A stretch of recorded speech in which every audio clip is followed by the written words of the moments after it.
Sir বলছিলাম খুনি যদি ধরুন পাবলিক ট্রান্সপোর্ট ইউজ না করে গাড়ি বা নিজের পার্সোনাল কার ইউজ করে ওই গাড়ির মধ্যে সমস্ত দেহাংশগুলো ডাম্প করে এই মফস্বলে কোনো একটা জায়গা থেকে কলকাতায় এসে কলকাতার রাস্তায় ফেলে আবার মফস্বলে ফিরে গেল।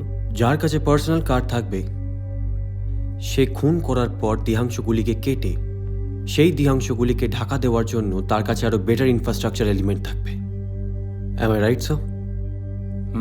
আমার মনে হয় সুজয় যেটা বলতে চাইছে যে যদি কারোর কাছে গাড়ি থাকে তার মানে সে সচ্ছলও হতে পারে, এবং দেহাংশগুলোকে আরো সুরক্ষিত কিছুতে মুড়ে কলকাতার রাস্তায় ফেলবে না, যা খুব সহজেই মানুষ এবং পুলিশের গোচরে আসবে।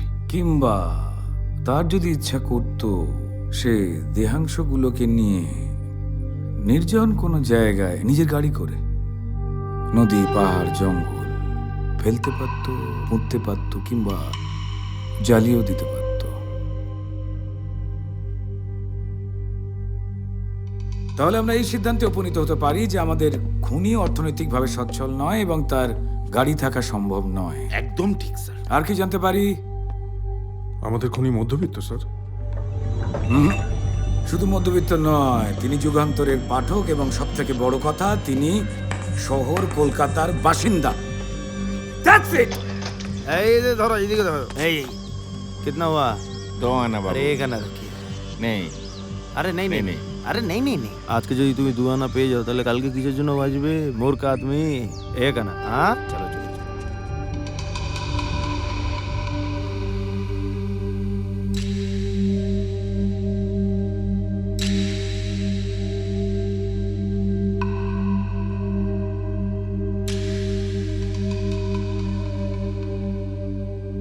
স্যার এটা তো কনফার্মডই যে খুনি কলকাতারই বাসিন্দা, কিন্তু খুনি যে সাউথ কলকাতায় মানে স্পেসিফিক্যালি ওই কালীঘাট বা আশপাশের এরিয়ার, সেটা কি শুধু যুগান্তর দেখেই কনফার্ম হওয়া যায় স্যার?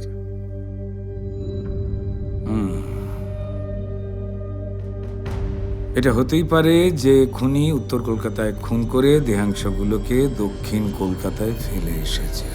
এখন খুনি উত্তর কলকাতা না দক্ষিণ কলকাতার বাসিন্দা